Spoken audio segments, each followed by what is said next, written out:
Welcome YouTube friends and family to today's edition of the Wellness Homesteader. So today I thought we would talk about how to maximize your garden harvest, make a really good treat, and also just talk about ways that you can use fresh produce that may be coming in your area. I hope you'll stay tuned. Today is actually May 31st, but by the time you watch this, it will be into the month of June. So I think many of us are starting to finally see some early crops come in. And I wanted to talk a little bit about how I plan to maximize my garden harvest and my garden preservation. So I have some talking notes. Y'all know me and talking notes, right? So number one, now it's too late for this, sort of. So start early and grow late. Y'all, the best thing that I have done for myself, and we're going to take a very brief garden tour, is use the Arrow Garden to start my seeds indoors. For me, that worked really well. You don't have to have an Arrow Garden to start seeds indoors. I started my seeds in March, and I can tell you my garden is ahead of most of my neighbors' gardens. Not that it's a contest, right? The other thing I think is important, and don't plant too early so frost kills everything, is to grow late. So protecting your plants, maybe doing a second planting of things that are cold weather crops like, I don't know, the Kyoto red carrots I planted at the wrong time of the year, which are growing, but we'll see. So that just maximizes the amount of food you can produce in a given space during your grow season. Here in Ohio, our frost-free date is usually around Mother's Day. This year it was at the end of April, and our first frost is usually in October. So things don't grow real well past September, but you can still get some things producing into October if you protect them properly. Number two, plant perennials. Now we had a very harsh 20-some degree below zero stretch in December. So I lost some of my perennials. And one thing I've learned being in zone 6A is certain plants that would normally do well in a container will not in my climate. So I did lose my, oh my gosh, not veggie pod, Greenstalk. Good grief, is it gonna be one of those days? I lost all my strawberries. I lost my raspberries, and I lost my lavender. So all of those things, except for the lavender, because I have plenty that I saved, have been replanted in the ground and will be much more protected. The strawberries I did plant in the ground have wintered over, and y'all, I am getting enough strawberries to have fruit salad, to have various things with my strawberries. I will keep expanding because, again, it becomes a cost factor. How many plants can I afford to buy, or am I willing to buy in a given season? So I added 20 this year. They are starting to bear, and maybe we'll take a look at those as well. The third suggestion I have for you is grow herbs. Y'all, some of the easiest things to grow are things like basil and rosemary, sage, whatever you happen to like, thyme, the Italian herbs, that type of thing. And depending on your growing zone, they may actually be perennial. Y'all, nothing is perennial in 6A, just saying. Some people can get their sage and the rosemary to winter over. I have never been able to do that, but again, I don't grow it in the ground. So my option is gonna be this year to bring it in. The reason I say grow herbs is because if you've all had a big garden and you get heavy into harvest season, you can be very overwhelmed with like, I want to eat some of this fresh. I don't want to preserve it all, but how do I make it taste differently each time? Or how do I step it up a notch? And herbs are a great, great way to do that. You also want to be sure on things like basil. My basil is trying to flower, and I just keep pinching the flower head off so it's going to spread. So harvest as you can, and then preserve those herbs for later use in the winter. You'll be glad that you did.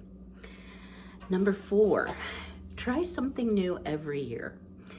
Y'all, I've had some epic garden fails. If you were part of my channel last year, I had gorgeous corn. that the deer and the birds ate. Every single bit of it.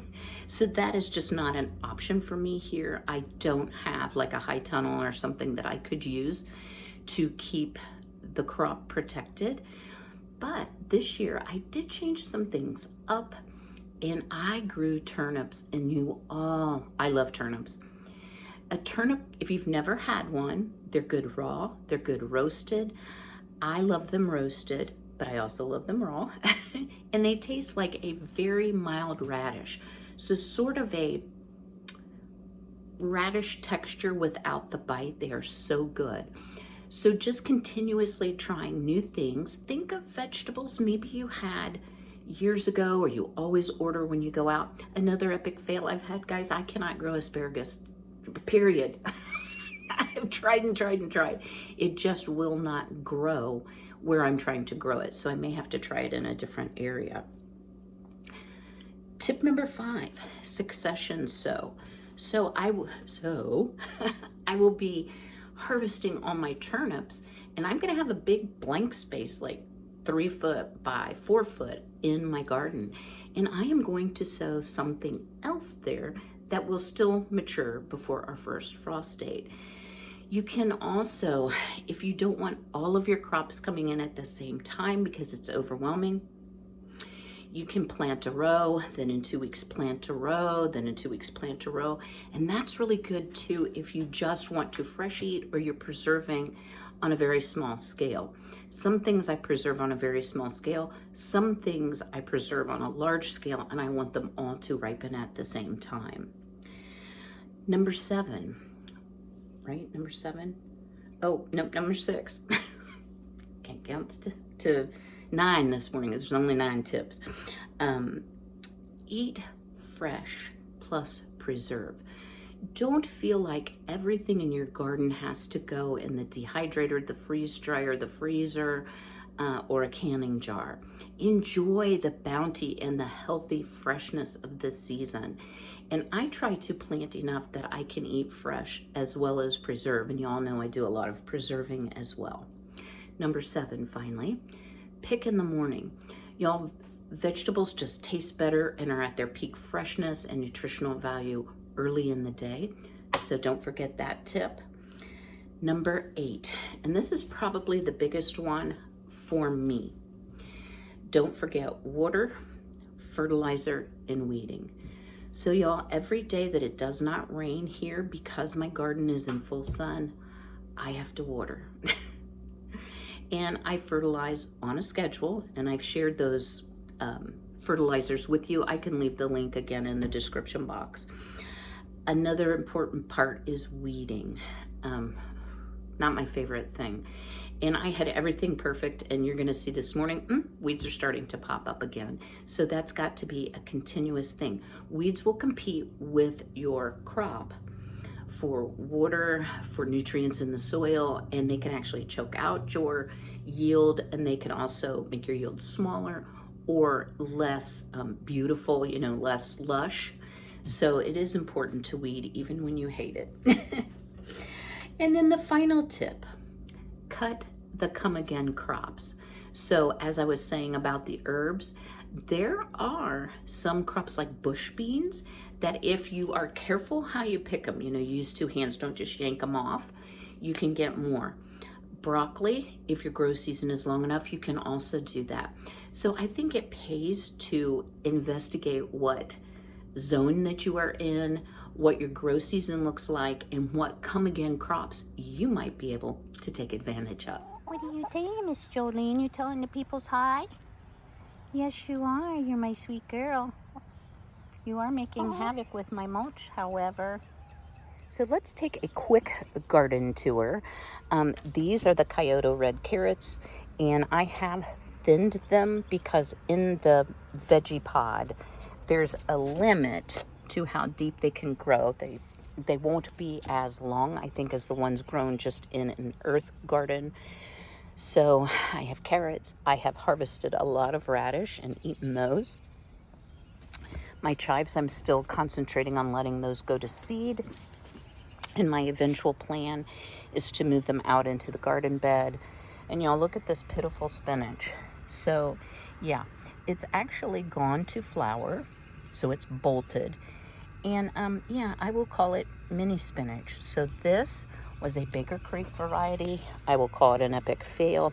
I'm going to take this out and try replanting some lettuce. It may already be too hot in my area. We're going to be in the 90s a little bit later this week for several days, and we're very dry, even though I water. Over here, y'all, is the surprise. Look at my cherry tomatoes, and you can see there's blooms back there. I am amazed how well. Here's some more. Where am I here? Oh, I'm way off, aren't I? Some more blooms. I'm amazed how well the veggie pod has done. So next year, I love having the flowers. Next year, I may do more veg in here that they do recommend. And I actually got some seed packets from them for like lettuces and such. Then I just have some flowers. Again, you can see, okay, here is basil trying to go to flower. So I'm gonna just pick that flower off. And these flowers off. You don't want it to flower. And I've already used quite a bit, but this is ready for some harvesting, and it will cut and come again. And same with my rosemary. I've got a lot of rosemary.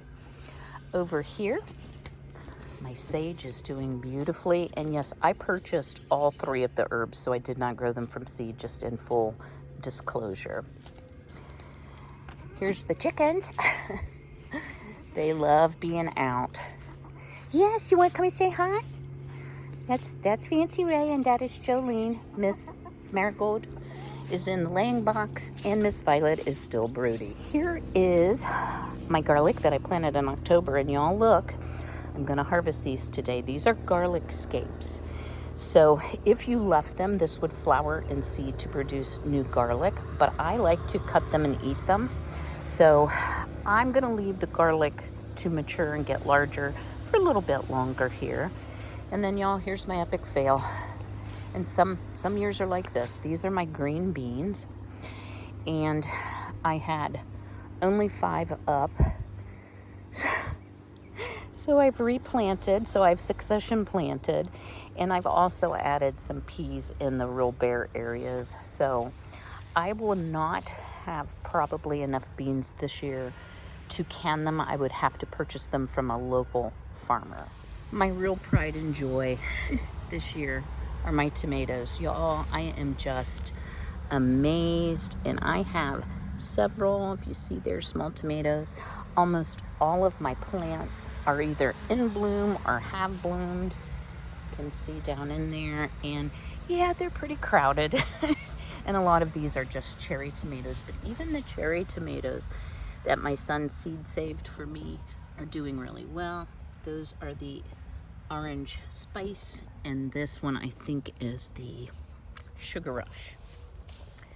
So starting early, more blooms, I should have a lot of tomatoes to process, and this year I may not have to purchase from the Amish auction their produce because I was able to produce very inexpensively from seed. Y'all don't judge my weeding, but these are all butternut squash that I direct sowed. We've got some zinnias. Over here we have a bed that needs, definitely needs weeded. This is my zucchini. I should have enough zucchini for the universe. But it was very slow to start this year, but it's doing great now. Behind it, you will see my onion bed, which I have not weeded and should weed. Also don't have mulch down, but because those will be ready early and we will do another crop in here, I've let it go. And then this was a volunteer that is getting ready to flower. I actually have 2 of them, but this one is going to flower and produce seed. So I will have onion seed if I want to do another round. Here's some pitiful looking asparagus, you know, me and my asparagus. Over here, so happy. My cucumbers are starting to bloom. So I have 4 of those. This is a volunteer tomato from last year. And y'all, this is a mammoth pumpkin. I know it's teeny, but I'm excited to see if I can't get some mammoth pumpkins growing. You know, my disaster from last year. This is a sunflower variety that something is really enjoying, and also some more zinnias. Back here is my mint and lemon balm.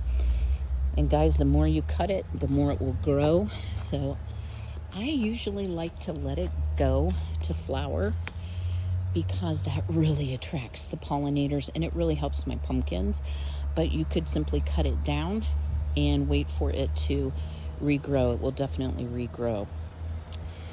Lots and lots of peppers, y'all. And we're about to bloom here.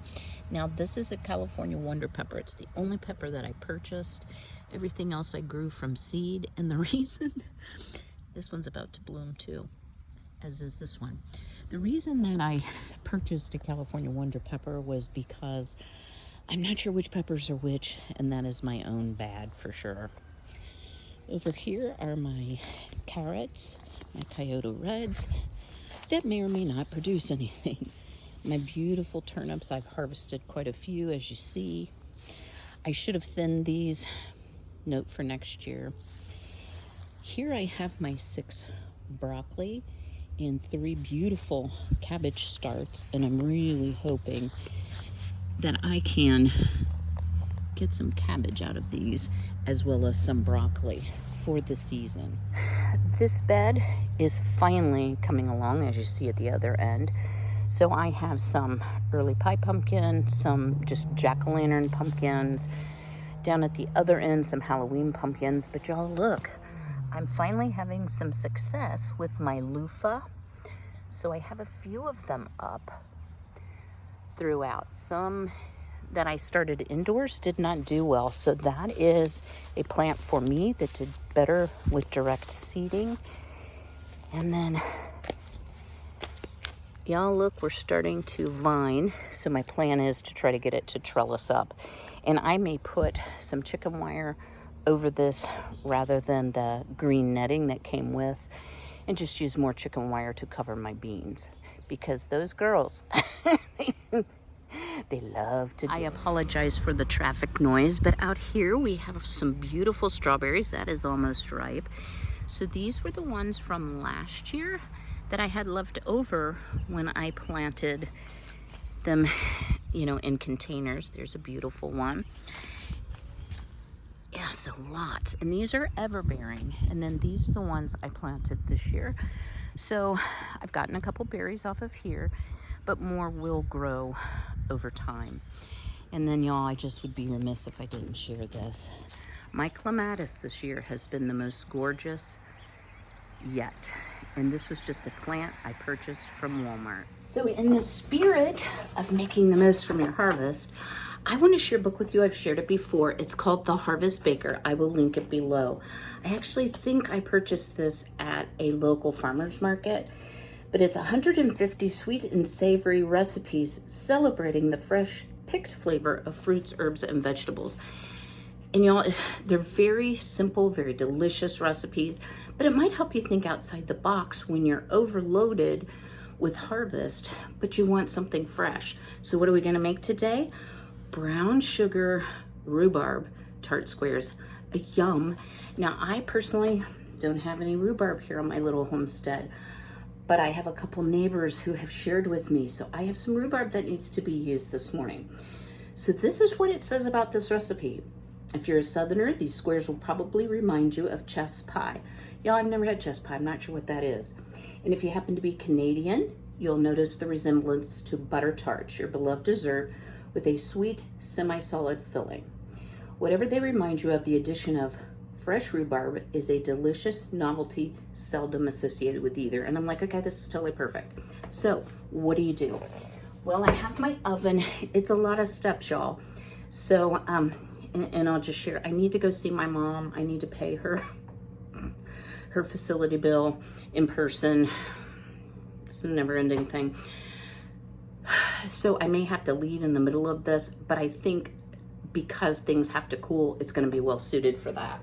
So even if you're busy doing other things, this might be a good recipe. So it says, take a 9x9 pan, butter it. Then it says, and y'all don't judge my cuts. Take strips of parchment paper, butter them, and put them on the side. So this must be like an ooey gooey sticky to get out of the pan thing. So I do recommend that you do that. I've never made this, in full disclosure. So this is easy because it's made with the food processor. So what you do to start is you put in half a cup of, it says whole almonds. I don't have whole, I have slivered, that's fine. 1/4 teaspoon of salt and 1 cup of flour. And you just want to pulse this until it's finely ground. Now, I wondered if you could use almond flour, but I know there's other things in it besides almonds, so I did not do that. So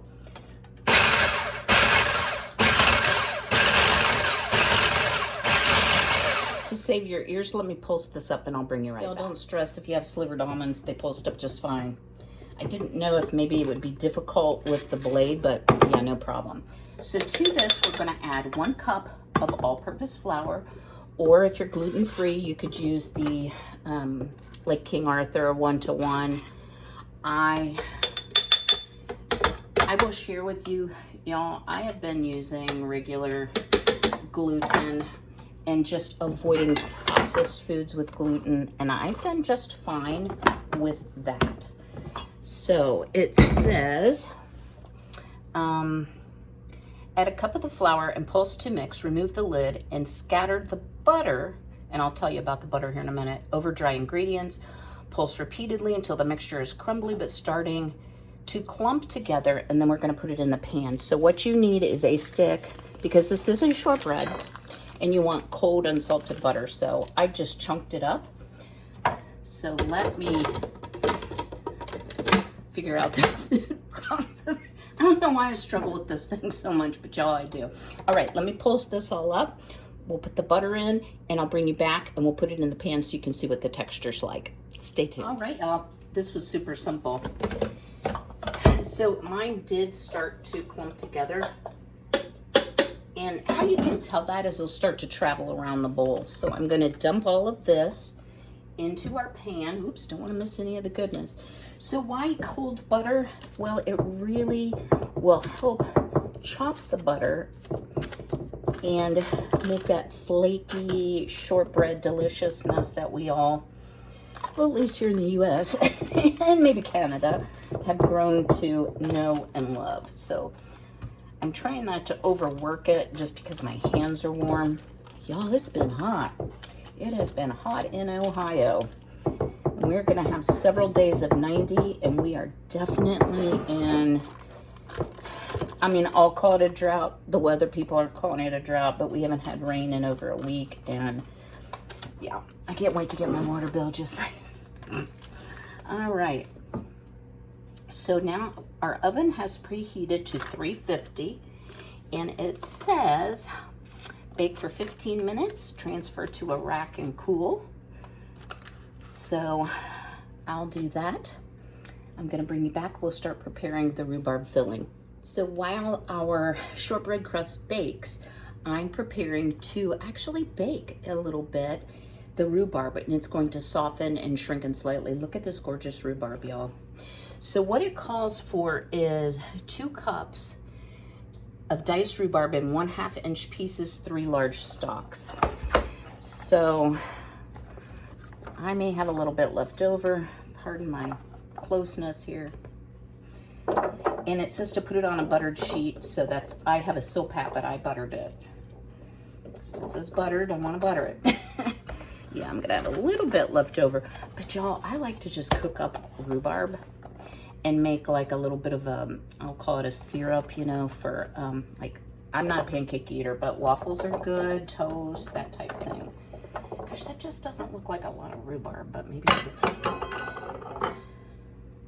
And I would also say pick off anything that's kind of tough. I mean, this is fresh. It was just picked yesterday, late afternoon. So we're gonna give like a pinch for the pot. You know how they say that. So this is gonna get baked for 12 minutes.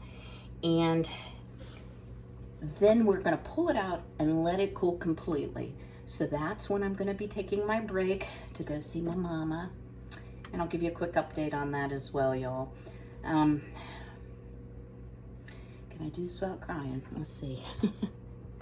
So my mom's not doing any good at all. I mean, that's just the best way to be honest about it.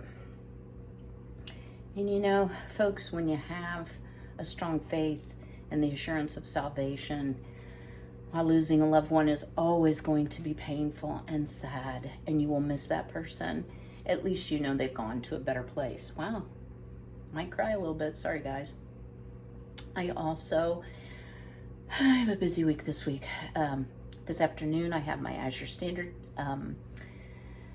pick up, and I am the drop coordinator. I only order usually every other month from Azure, and with everything that was going on with my mom, I did not have time to really even think about what I needed. And with all the bounty coming in, I really didn't need anything. So, you know, we'll do a modified food pantry challenge this month.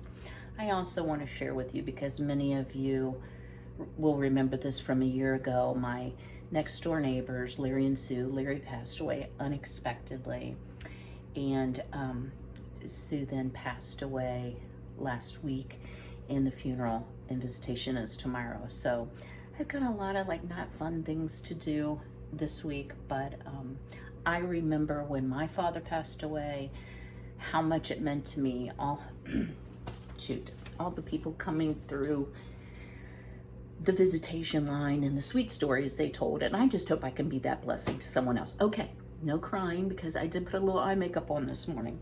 So we'll wait for our crust to come out and our rhubarb. We will put it on cooling racks, and then I'll bring you back, and I may look a little different, like my hair may be all messed up and my makeup wiped off. Y'all, it's a rough life around here. All right, I'll see y'all soon. Our crust is baked and cooled.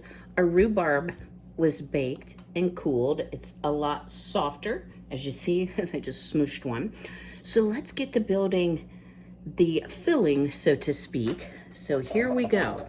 In this bowl here, I have a cup and a half. I'm sorry, let me start over.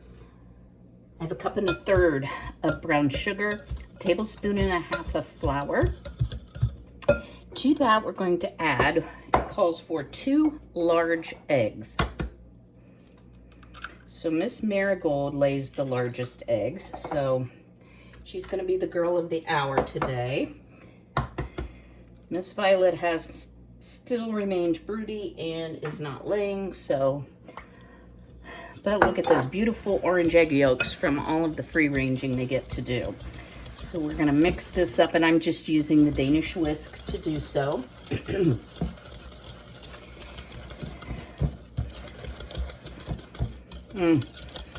Y'all, butter, sugar, brown sugar, eggs, good. To that, we're going to add 5 tablespoons, which is about 2/3 of a stick of melted butter. And I am using unsalted butter, and it's not piping hot. You don't want to, you know, curdle your eggs, so to speak.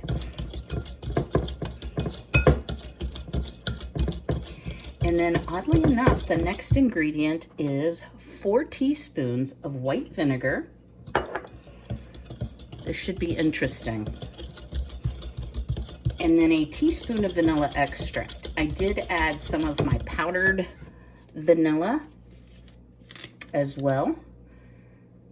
So that's about a teaspoon. Get all this moved aside.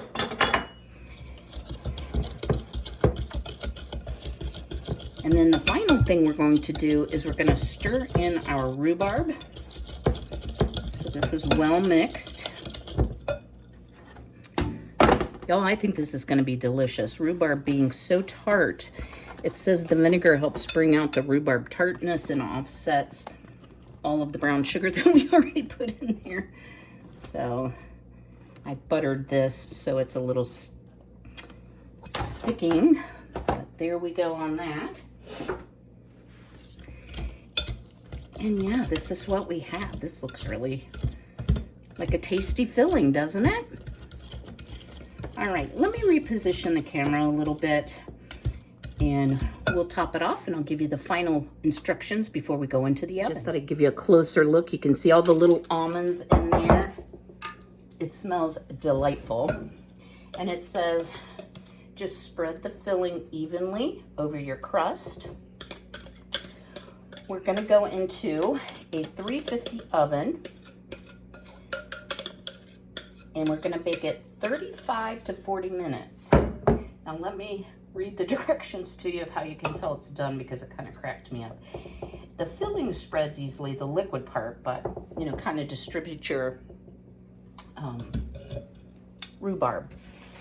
It says, bake until the filling is no longer wobbly. Give the pan a nudge to check. The top should be nicely browned and crusty. If necessary, move the pan higher in the oven for the last 10 minutes so it's closer to the heat in the top of the oven, and then transfer it to a cooling rack.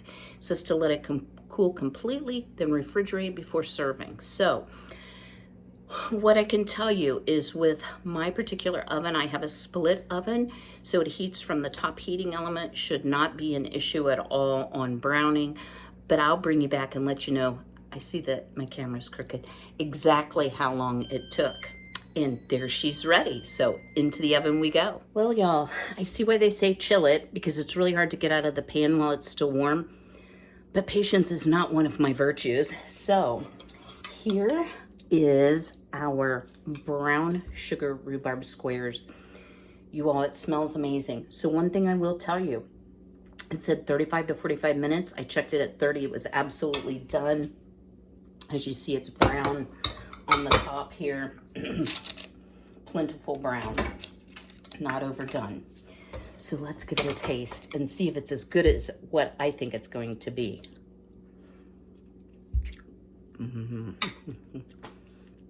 Wow.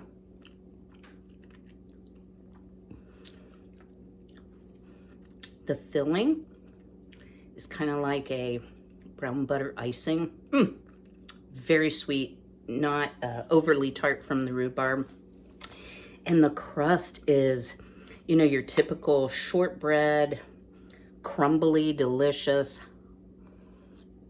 Oh yeah.